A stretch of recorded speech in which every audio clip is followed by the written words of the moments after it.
നമസ്കാരം. ഉണ്ണികൃഷ്ണൻ പോറ്റിയുടെ കൂടെ നിൽക്കുന്ന ചിത്രമുണ്ട് എന്നതിന്റെ പേരിലാണ് UDF കൺവീനറെ ചോദ്യം ചെയ്തതെങ്കിൽ മുഖ്യമന്ത്രി പിണറായി വിജയനെയും ചോദ്യം ചെയ്യണമെന്ന പ്രതിപക്ഷ നേതാവ് VD സതീശൻ.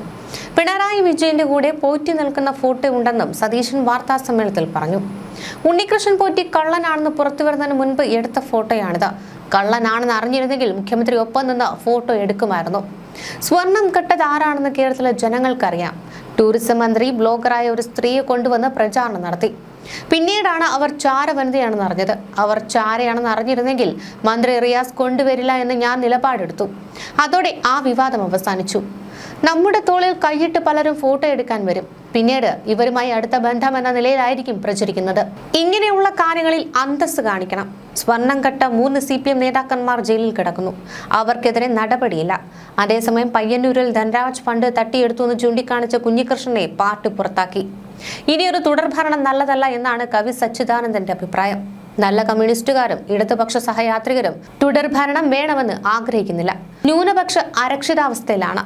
കേരളത്തിലെ CPM ഭൂരിപക്ഷ പ്രീണനവും സൗകര്യം പോലെ ന്യൂനപക്ഷ പ്രീണനവും നടത്തുകയാണ്. തദ്ദേശ തെരഞ്ഞെടുപ്പ് കഴിഞ്ഞപ്പോൾ രണ്ടുമില്ല. ആകെ ആശയക്കുഴപ്പത്തിലായി. സംഘപരിവാറിന്റെ അതേ പാതയിലാണ് CPM. അമിത്ഷായും നരേന്ദ്രമോദിയും എവിടെ ഒപ്പിട്ട് കൊടുക്കണമെന്ന് പറഞ്ഞാലും അവിടെ ഒപ്പിട്ട് കൊടുക്കും. അത് നമ്മൾ കണ്ടതാണ്. എവിടെയെല്ലാമാണ് സർക്കാർ പരാജയപ്പെട്ടത് അതെല്ലാം പരിഹരിക്കുന്നതിന് കൃത്യമായ പദ്ധതി UDF-നുണ്ടെന്നും സതീശൻ പറഞ്ഞു. ശബരിമല സ്വർണ്ണക്കൊള്ളക്കേസിലെ മുഖ്യപ്രതി ഉണ്ണികൃഷ്ണൻ പോറ്റിക്ക് BJP നേതാക്കളുമായി അടുത്ത ബന്ധമുണ്ട് എന്ന തരത്തിലും കാര്യങ്ങൾ പോവുകയാണ്. കർണാടക മുൻ മുഖ്യമന്ത്രി സദാനന്ദ ഗൌഡയും ഉപമുഖ്യമന്ത്രിയായിരുന്ന അശ്വന്ത് നാരായണനും ഉണ്ണികൃഷ്ണൻ പോറ്റിക്കൊപ്പം പരിപാടിയിൽ പങ്കെടുത്തതിന്റെ ദൃശ്യങ്ങളാണ് പുറത്തുവന്നത്. ബംഗളൂരു ജാലഹള്ളി അയ്യപ്പ ക്ഷേത്രത്തിലെ സ്വർണ്ണവാതിലുകളുടെ സമർപ്പണത്തിനായാണ് ഇരു നേതാക്കളും എത്തിയത്. കേന്ദ്രമന്ത്രിയായിരുന്ന സമയത്താണ് സദാനന്ദ ഗൌഡ പരിപാടിക്കെത്തിയത്. 2020 ജനുവരി മാസമാണ് സ്വർണ്ണവാതിൽ സമർപ്പിച്ചത്. പോറ്റിയും BJP നേതാക്കളും ഒരുമിച്ചുള്ള ചിത്രങ്ങൾ പുറത്തുവരികയായിരുന്നു.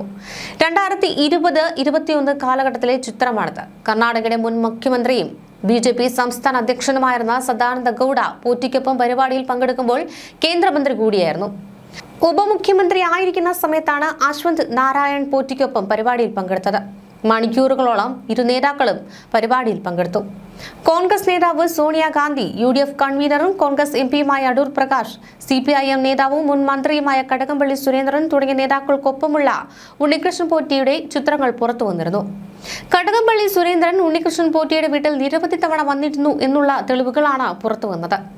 ആദ്യ തവണ കടകംപള്ളി സുരേന്ദ്രൻ വന്നപ്പോൾ ഒപ്പം CPIM പത്തനംതിട്ട ജില്ലാ സെക്രട്ടറിയും മുൻ MLA-യുമായ രാജു എബ്രഹാമും ഉണ്ടായിരുന്നു. ഡിഗ്രിക്ക് റാങ്ക് ലഭിച്ച ഉണ്ണികൃഷ്ണൻ പോറ്റിയുടെ അമ്മാവന്റെ മകൾക്ക് കടകംപള്ളി സുരേന്ദ്രൻ ഉപഹാരം നൽകുന്ന ചിത്രമാണ് പുറത്തുവന്നത്. UDF കൺവീനറും ആറ്റിങ്ങൽ MP-യുമായ അടൂർ പ്രകാശിനൊപ്പം ഉണ്ണികൃഷ്ണൻ പോറ്റി നിൽക്കുന്ന ചിത്രങ്ങളും പുറത്തുവന്നിരുന്നു.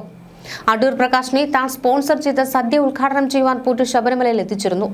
ദേവസ്വം ബോർഡ് മുൻ പ്രസിഡന്റും കോൺഗ്രസ് നേതാവുമായിരുന്ന പ്രയാർ ഗോപാലകൃഷ്ണനാണ് 2017 ജനുവരി 1 സദ്യ ഉദ്ഘാടനം ചെയ്തത്.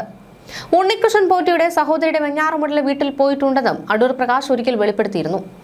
ഇവയ്ക്കെല്ലാം പുറമെ സോണിയാഗാന്ധിക്കൊപ്പമുള്ള പോറ്റിയുടെ ചിത്രങ്ങളും വലിയ രാഷ്ട്രീയ വിവാദങ്ങൾ ഉണ്ടാക്കി. സോണിയാഗാന്ധിയുടെ കയ്യിൽ ചരട് കെട്ടിക്കൊടുക്കുന്ന പോറ്റിയുടെ ചിത്രമാണ് വലിയ വിവാദങ്ങൾക്കിടയാക്കിയത്. നിയമസഭയിലടക്കം ഭരണ പ്രതിപക്ഷ വാക്പോരിന് ഈ ചിത്രം വഴിതെളിച്ചിരുന്നു.